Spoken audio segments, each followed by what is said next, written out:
তুমি কি স্টলের তোমরা কোন শ্রেণীর? অষ্টম শ্রেণীর। স্টলে এবার প্রথম তো না? তোমাদের আনন্দটা কেমন যেহেতু তোমরা প্রথম স্টল দিয়েছো?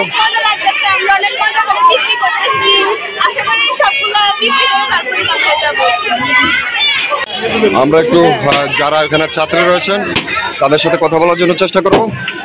তোমার অনুভূতিটা একটু জানাও। অনেক ভালো।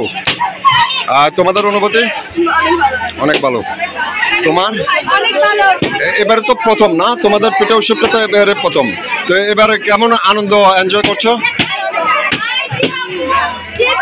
আনন্দটা কেমন লাগছে তোমাদের কাছে?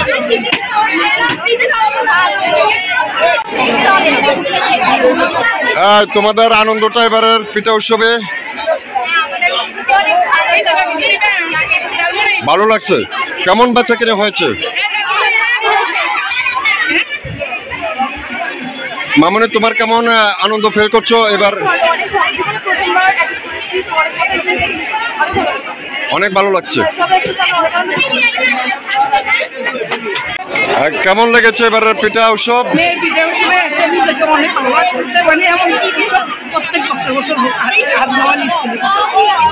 তোমাদের পিঠা উৎসবের আনন্দটা একটু জানতে চাচ্ছি।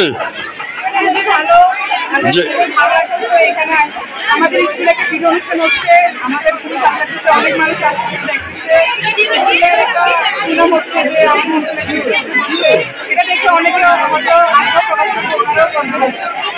এবার তো সর্বপ্রথমে তোমরা স্টলটা দিয়েছো না পিঠা উৎসবে, এটা এবারের যে প্রথম দিয়েছো সেটার আনন্দটা কেমন ভোগ করছো? অনেক ভালো। স্কুলে ক্লাস 10 আমরা চলে যাব, তো এখন পিঠা উৎসব খুব ভালো লাগছে। আমরা এর আগে গেছি, পূজাতে গেছি, বাট স্কুলে ক্লাস অনেক ভালো লাগছে। তারা আসতে এবং ছোট ভাই বোনেরা আসতে। তোমরা এবার কি সর্বপ্রথম দিয়েছো? তো এবার যেহেতু তোমরা দিয়েছো কেমন লাগছে তোমাদের কাছে? অনেক ভালো। কেমন বেচা বিক্রি হয়েছে? আলহামদুলিল্লাহ ভালো। তো এই আনন্দটা কেমন ফিল করছো?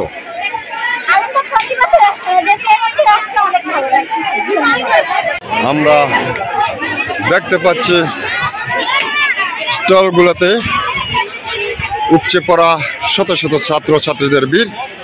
তো প্রিয় দর্শক, যে যেখান থেকে আমাদের এই পিঠাপুলি উৎসবের প্রতিবেদনটি দেখছেন শেয়ার করে অন্যকে দেখার সুযোগ করে দিন এবং আপনাদের মতামত জানাবেন। ঐতিহাসিক বরুড়া হাজী নওয়াব আলী পাইলট উচ্চ বিদ্যালয়ের মাঠ থেকে আমি মোহাম্মদ মহিবুল্লাহ ভূঁইয়া।